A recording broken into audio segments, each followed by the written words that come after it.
In the sequence, we'll have ground and pound. That means you take the fight to the ground and you're on top, you're not under.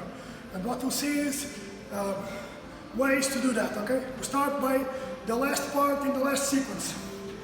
Go from the guard position, you expect the ground, the hands can 90 degrees to the striking area. Not like this because you'll grab your head.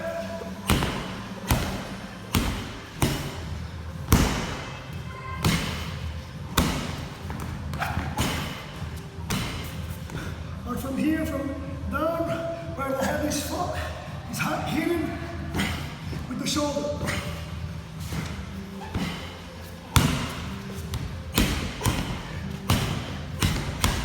Groin.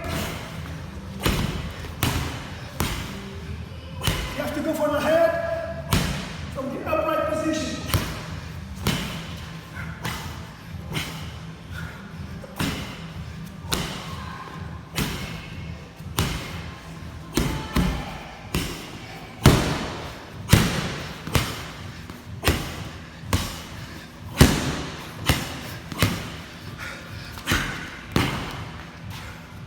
That's one way to do it.